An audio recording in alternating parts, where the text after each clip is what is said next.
What's up, sir? How you doing? Good, man. You there? Yeah. Okay. So, um, I want to talk about sugar, but tell everybody the name of your magazine again and why this topic is so important to you.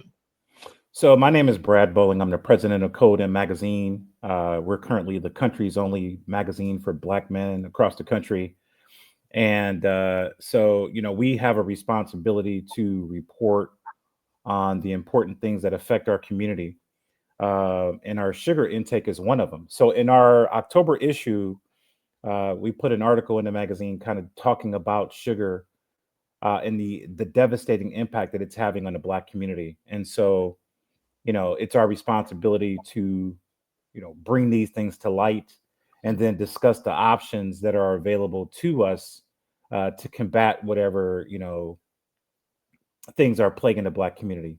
And right now, sugar is one of them. Mhm. Um, what people don't know, some people do know that I also got a certification in holistic health, and so knowing that sugar is one of the biggest components towards our health issues, Hmm. especially when it comes down to like uh, diabetes and also cancer, because cancer cells feed off of sugar. So we have to really limit our sugar intake and then try to use more natural ways to sweeten our foods and our drinks, stuff like that. So, what will be a great way for people to sweeten their drinks? Because we are so addicted to sugar and sweeteners, stuff like that. Yeah. So the first thing is that our relationship with sugar is incredible. That's the title of the article. Our incredible relationship with sugar. And so there's not much you can do to combat sugar on a natural side, right? So sugar, your body turns food into sugar. That's where we get our energy from. So naturally, when you eat whatever you decide to eat, you're taking in sugar, whether it's fructose, lactose. Your body is going to take in sugar because your body converts whatever foods you eat into sugar. Hmm. So you don't need a lot. My first advice would be to not even add sugar into whatever you're eating, because naturally your body is converting food into sugar to use as an energy source on its own. What we Right. do is we consume sugar unnaturally. Our bodies were never intended to take in the amounts of sugar that we take in. If you take a look at animals, dogs in particularly, they cannot consume sugar. Their bodies cannot take in sugar. They cannot handle sugar. And the human body, especially the African American, when we were brought over here from Africa, high salt intake, high sugar intake is one of the things that historically our bodies cannot take. This is why we have hypertension, high Hmm. blood pressure, we have high anxiety. I mean, sugar is just not an impact on us physically, it's an impact on us emotionally as well. Because Absolutely. if you take a look at the data, high sugar intake changes your mental state as well. Absolutely. So, what do you say when people say instead of using sweeteners, use monk fruit or use uh, Honey, honey and stuff like that? yes, those are natural alternatives to sugar. But to be honest with you, Kevin, abstination is the key. I Okay. think if you reduce your sugar intake, and then if also you include green in your diet, and then you exercise, those things combat the amount of sugar that you take in. Here's the biggest problem: the American diet includes so much sugar. I think it's unrealistic to tell people to consume no sugar. It's impossible, right? Right. Whether you do everything you can to eat a protein rich diet, or you on a keto diet, or whatever you decide to eat, somehow you're taking in some level of sugar. And then if you live the normal American lifestyle that we all live, whether you go out to dinner Friday night, you're hitting a drive-through, you're at Starbucks, you're getting a donut at some point, man, you're taking in sugar at a level that we were never intended to take in. So Hmm. we have to find different ways to combat that. Exercise is clearly one of the best ways to combat sugar consumption in the diet. You had talked a little bit about cancer and how cancer and sugar has a relationship. Hmm. Well, muscle mass is a direct a direct in correlation with sugar intake. The more muscles you have, the less you are to get cancer. Okay, that's good to So yeah. So I mean, like, there are things that we can do to combat sugar consumption, but there's no way we can end it. right, I'm just, being honest, bro. I would right. never sit here and tell somebody making 65 grand a year, you're going to an American grocery store, that stay away from sugar. It's impossible. It's impossible. Yeah. So we have to do other things to like try to limit them out of that's gonna help us, which is exercise, Right. you know, and our diet has to be much better because I think part of the problem too is, we use a lot of processed foods, which Correct. include a lot of the salt and the sugar that you're talking about. Oh, So yeah. so Yeah. if we shop on the outskirts of the grocery store where there's the greens, the fruits, then we're doing better than going down the major aisles where everything's processed. It's funny that you say that, because they always say if you want to live healthy, stay out the aisles of a grocery store, stay on the outskirts, right? Yeah, And that's 100% true. All the processed foods are in the aisles. And so, again, if you take a look at how hard it is to survive an American lifestyle right now, whether our inflation, our income is under attack, the poorer you are, the more processed food you're going to consume because it's cheaper. it's cheaper. Eating well is expensive, bro. Hmm. So, what do you tell a family of four? How do you tell them to combat sugar intake when they're trying to survive? And survival right now is key. And unfortunately, processed foods are as a part of that survival plan because it's cheap food. Hmm. And I'll give an example. One time, I had a cousin who was the same age as you and I, and she was diagnosed with breast cancer. And so at the time I saw her, she called me and I asked her, "Do she trust me?" She said yes. So I made her go raw vegan for 10 days. Um, no sugar, Hmm. no salt of any kind. She had drank plenty of water. Any juice that she had was natural juice that she brewed juice with juicer. And everything went away. Yeah. Everything went Yes. away. And but I told her it had to be a lifestyle.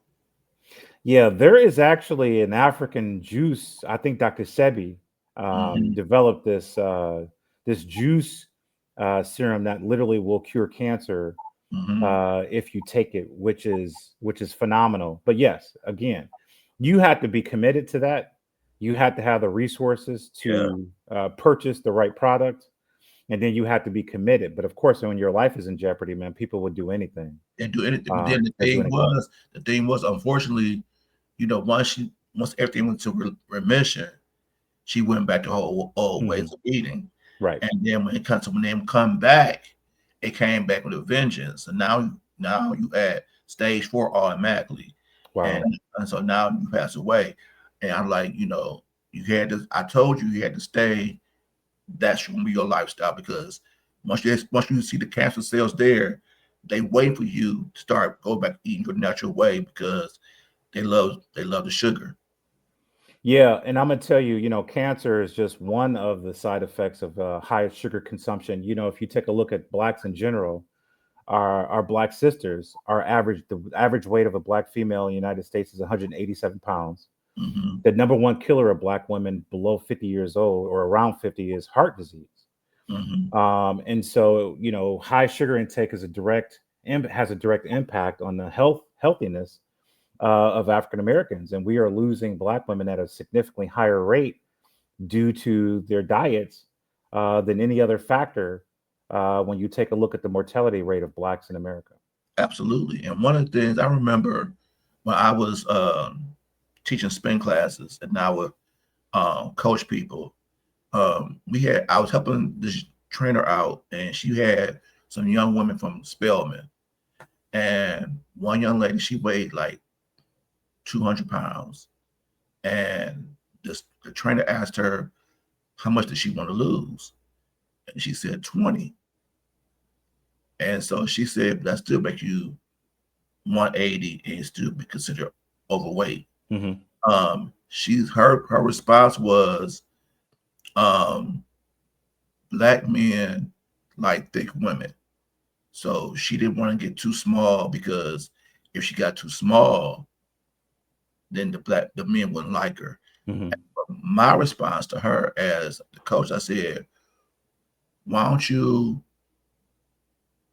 get to the weight that you're comfortable with, that you like, and then attract the man who likes you how you like yourself. And she never thought about it from that perspective. I said, because you're doing everything you feel that's going to attract that black man. But I said, if you get your ideal size, what you truly like, you're gonna be confident in who you are, and that man's gonna be attracted to that confidence as well. And it's gonna be somebody who's gonna like you at the size that you're at, not because they like you. Right. And she saw that and she received that, and then she ended up going down. She lost like 40 pounds. Hmm. And so, but we had to like try to help her change the mindset shift of doing it or staying that particular size because they think that's what we like as men. Hmm. Hmm. And that's just not true, because if you take a look at the disparities between the races and who's working out and who isn't, the disparity among black women and black men is the highest among all races, right? So our black men are more in shape than any other race of men, and then our black sisters are more out of shape than any other race of women. So other races, whether it be white people, Asians, Hispanics, the differences are closer than in the black community. And so we have real work to do. And so my advice to her is, or would be, don't worry about if you think men like thick women. Get down to the weight that is healthiest for you. And listen, even if she was what did you say? She was 220 or whatever, and she got down Yeah. to 180. I'll take that, because that means she's working out. That means she's burning energy. That means she's conscious of her food that she's taking in. And so Mm-hmm. many other positive habits come from positive exercise, whether it's releasing positive endorphins, a better image of yourself, more positive. We all know how it feels to put that hour into yourself daily. When you get done, you're proud of yourself. Yep. So, even if she only lost 20 pounds, man, the side effects, the other things that come with that effort are tremendous, bro. And I Mm-hmm. have a feeling that whatever man came into her life, they're going to support her effort to continue to exercise. They might even join her. Mm-hmm. They're going to encourage her. So, I mean, I would tell her, don't worry about that. You find a man that supports your efforts to be the healthiest you can be, And and that's that's the you. guy for you. It's not the guy that's Absolutely. saying, "Babe, donuts." The guy that's saying, "Babe, I love what you're doing.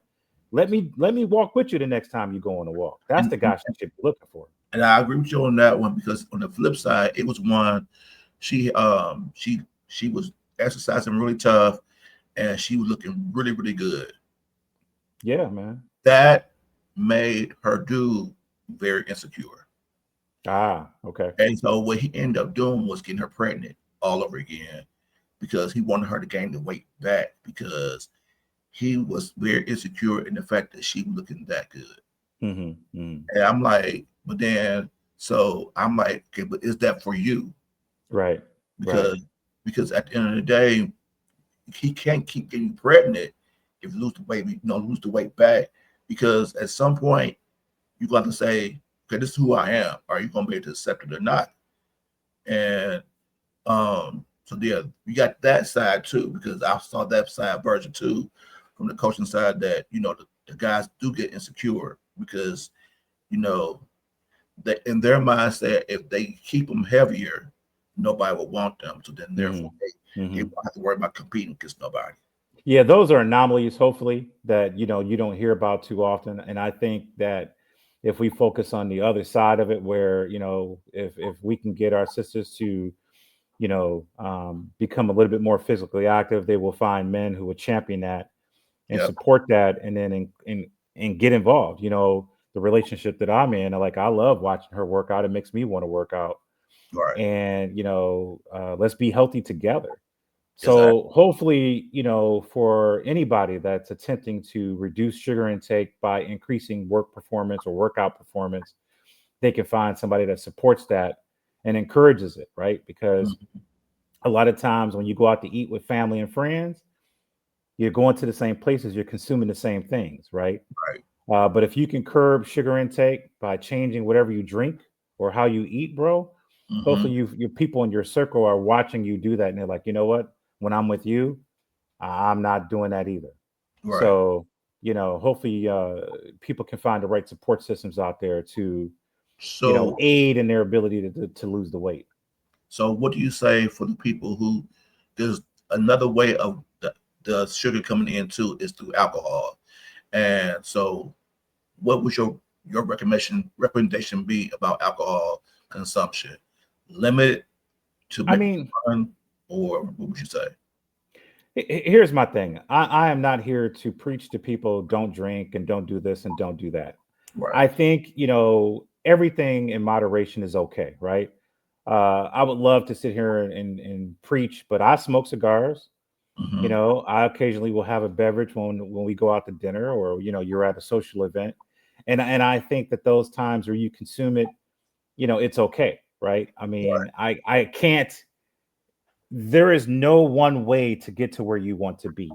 But I think if you're cognizant of what your intake is, right? So when I go out and I socially drink, I'm not drinking to get drunk. I'm not even drinking to fill a buzz. But I Right. do drink. I do drink. I'm not a huge drinker, but I will occasionally have a little something, nothing major, because I enjoy being out with friends and I am an adult. And I think when you're an adult, you do adult things. So Right. I would never sit here and tell somebody, hey man, there's so much sugar in alcohol, don't consume alcohol. I don't think I don't think alcohol consumption is the culprit for sugar intake. I think it's more your daily diet, whether, you know, how much creamer are you putting into your coffee? How much soda are you drinking? Are you Right. working out? Do you live a lifestyle where you don't have physical activity in your life? Those are more contributing factors than alcohol. So I'm not really worried about alcohol consumption, because I don't think if you take a look at alcohol, it's a major factor in people being fat. Okay. Okay. So, how has the response been to that article about um, sugar? Have you heard a lot of feedback from it, Bro, or I'm getting phone calls, I'm getting text messages, I'm getting emails, where people going, bro, I read the article and man, it's making me change a little bit of how I think. And I thank you for writing that article because, it's like going to church, the pastor's talking, and all of a sudden you feel like the sermon is for you when you had no intention of, you went there, you didn't know that the sermon was going to be directed towards you today. And I think that article resonated with a lot of people who, they know that their eating habits aren't the best. We live very busy lifestyles. We're on the go all the time. You're hitting that drive through, you're taking in 12, 1,500 calories per meal, right? Mhm. And then a lot of that food, bro, is so heavy in sugar content because the better it tastes, the more sugar is in it, right? Right. The better it tastes, the more sugar and salt you have in it. Like we had Wingstop the other day, and I Right. was like, my God, man, these French fries are just chock full of salt. Yeah. It's so much salt on there, you almost can't even taste the fries. Right. So you have to be very, very cognizant of what you're taking in when you're out. So you want to control your foods intake. You want to start cooking at home where you can decide how much sugar am I putting in this? How much salt intake am I taking in? Absolutely. You can also reduce your calorie intake when you're eating at home. You Hmm. probably can cut your calorie consumption by over 60% if you cook home cooked meals as opposed to, you Eating know, out. eating out. Bro, you eat out, let's just say you go to Wendy's, right? You get a double cheeseburger, Dave's double, fries, and a drink. You're probably taking in 1,400 calories Yep. in one meal when your total calorie intake is supposed to be 2,000 recommended daily. Yep.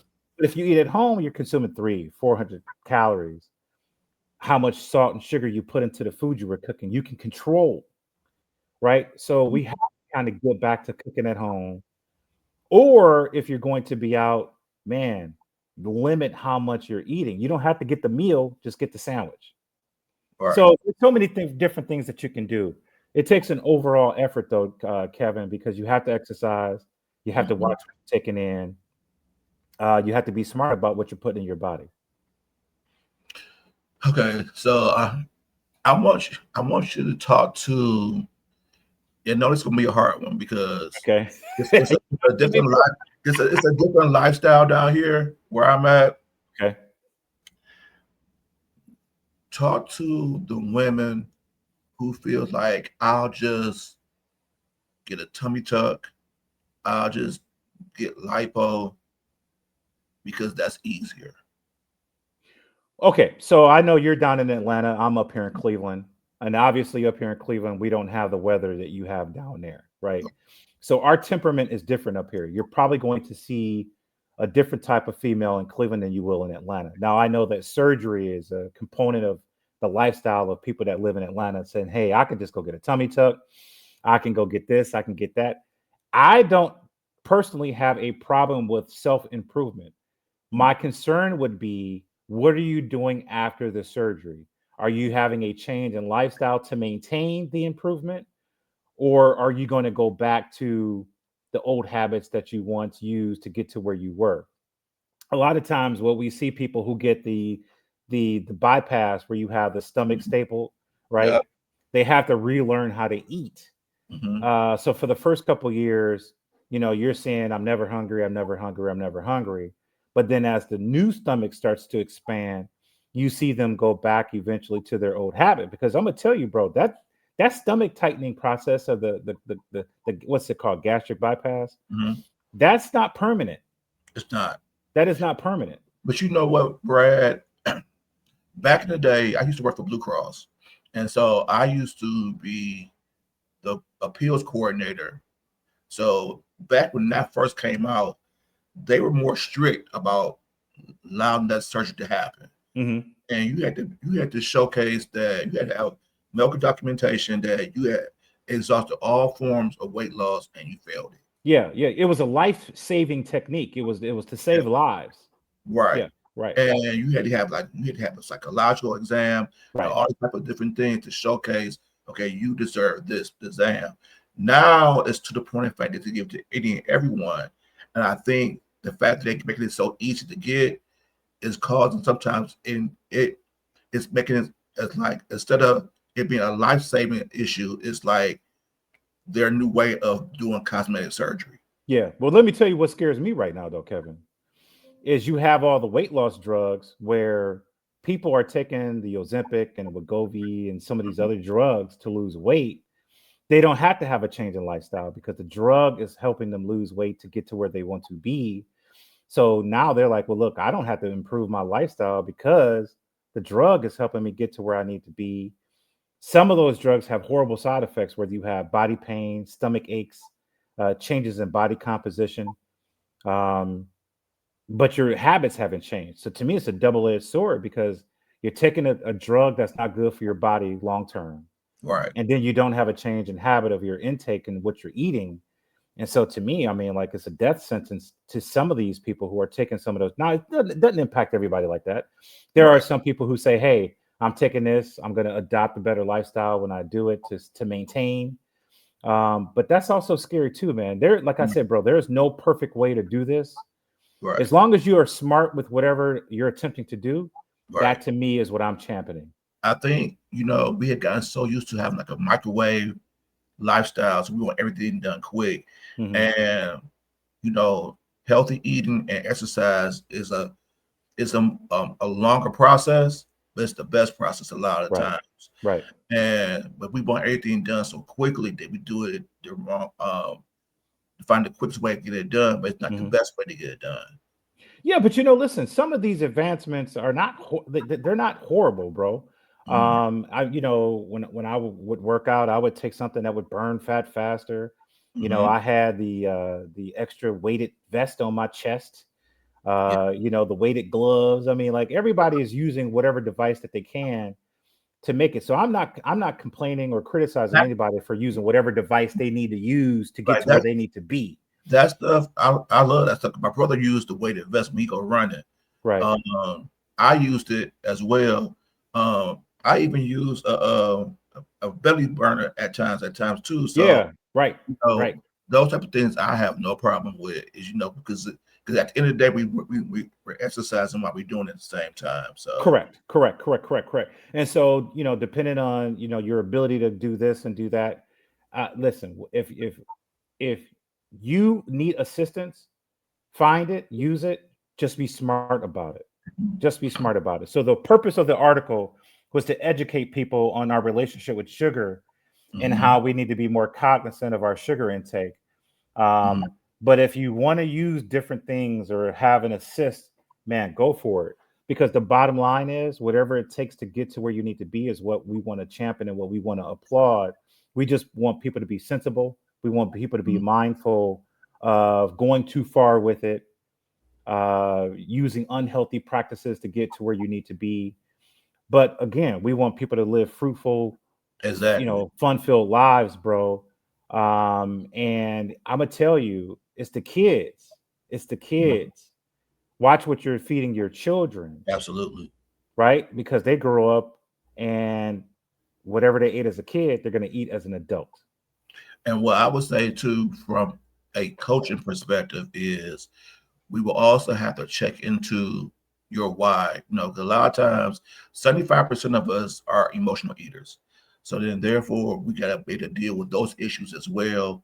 Hmm. That's making us make bad decisions when we eat as well. So if we going through something, if we out of balance in any part of our lives, that's going to force us to go Hmm. and eat poorly because we go to comfort. And so Yeah. helping ourselves to deal with those issues will also help us in our journey in making better decisions, eating. Bro, I'm sitting here laughing because you're talking about food. We're about to go into comfort food season, right? Yep. It's cold outside. You got Thanksgiving coming up. You got the spice, everything. I'm addicted to spice, whatever spice, Yep. bro. Spice donuts, spice muffins. Yes. You got Christmas coming up, so all the cakes and the Hmm. pies and the turkey and the ham and And so we're going into comfort food season. and see So that's it. Plus the fact you got to think about comfort food season. Plus the fact it's the holidays where a lot of times people are the most depressed at the same time yes, yes, because yes.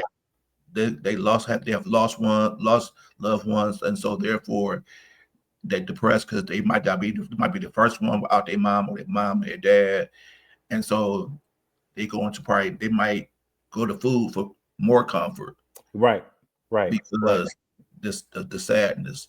So Yes. you Yeah. know, what I always say is figure out your why too. You know what causing you to make those bad decisions eating wise. So then therefore you can not only work on making bad decisions eating, but also heal the inner self in you so it won't come back. Yeah, I agree. I agree with you, Kevin. Psychologically, food has an impact, and based on what your mood is how you eat. So you're Hmm. 100% correct. Ironically, we're writing an article in our November issue where I'm doing an article called, How to Find Your Happy. Hmm. And so we talk about how you eat, what your mentality is going through the holiday season. It's a rough time for a lot of people, where you might see people use food as a coping mechanism Yeah. for how they feel going through the holidays. So we want people to be cognizant of that too, bro. Hmm. Where if that's a stuff, if you're about to have a hard time over the next 2 months because of whatever, um, this is the perfect time to really kind of see if you can incorporate a better lifestyle into your diet. It might help your mood too, Absolutely. if you improve your eating habits. Absolutely. Yeah, man. So I am very proud of what you're doing with the magazine and bringing knowledge to the African American man. And also, I know you told me last time a lot of women also read it as well. So if you could touch one or two, you're doing a great thing. Uh, Appreciate that, Kevin. Not a problem. I've been we had talked before, Yes, and sir. I'm gonna put it in action this time. I'm going to write some. I've been focusing a lot on the black man, as you know, Yes, sir. and a lot of times, I want us to know as black men, especially us that's doing well in corporate America, that you don't have to code switch a lot of times to be happy and successful in your career. Hmm. And, but a lot of times too, I want um, a lot of times the black men don't know how to um, have balance in their happiness. And so I've been trying to do some write some articles. I'm gonna try to submit to you for you to look at. Let me know what you think. Man, we'd And love to have you write for us, bro. Yes, if you want to submit anything, man, we'll take a look at it and we'll figure out a way to get it in there. And I yeah, think you're right. And I think we're beyond the point of worrying about code switching. I think that black men realize that your tribe and your circle have a huge role in your success. hmm So get into the right circle, absolutely, find the right tribe, and then you'll be fine. And nobody's coming to save us. If that's evident in 2025, that nobody's coming to save us, so we're going to have to save ourselves. So I welcome your article. I appreciate you allowing me on your platform to talk about this, bro. This is the kind of collaboration that we covet at Codem, is yes, working with people like yourself and going on different podcasts, and then in return having you write for the magazine, bro. So yeah. my platform is your platform. I appreciate it. And then send me the link for the October episode. So when I upload it onto YouTube, Gotcha. that link will be there too, so they can go there and look at the app, look at it as well. Absolutely. I can definitely do that, bro. So Absolutely. before I let you go, I want you to give us a parting shot. What would you want us to know at the end of the day? Really, my parting shot would be to love yourself the best you can. God gave you one opportunity, gave you one life. Your responsibility is to get the most out of life that you can. The way that you can thank God for allowing you to live is to become the best version of yourself that you can. And so that means that you're supposed to wake up every day living a purpose driven life, that Mm-hmm. you're supposed to find your purpose. You're supposed to love hard. You're supposed to have fun hard. You're supposed to work hard, but really you're supposed to forgive yourself. Absolutely. And so, my advice to anybody who is going through this thing called life is to, you know, uh, repay God by reaching your goals, by getting the most out of life that you can, bro. Because once it's over, Right. right? And so, a lot of times we kind of go through life wondering why not, and we stumble and we fall, but we don't know how to get up. And so I challenge people: if you fall, and get up, get up. Mm-hmm. Kevin, in my life, I've probably lost as much as I've won, Right. but I've always been in a game. Mm-hmm. And that's really what I want people to know is just get in the game. You can't you can't score if you don't shoot. Absolutely. And so, that would be my parting shot, is to get into the game, get the most out of life that you can. Not everybody can be a millionaire. Not everybody can be on TV. Not everybody can score the touchdown in the NFL. But wins don't come uh, like that. Wins is having good family around you. Absolutely. Wins come in finding somebody to love, Mm-hmm. to be around your children, watching your children do well. Mm-hmm. Winning comes from paying your bills on time and having a couple bucks to go see a movie, bro. Exactly. You know what I'm saying? So winning, listen, don't believe the hype. Yeah. Uh, if you can pay your bills and you're driving what you want, you got a half a tank of gas, some cheese in the refrigerator, bro, you're winning.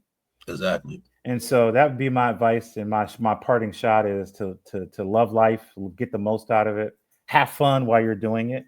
Don't be so hard on yourself, and have some fun.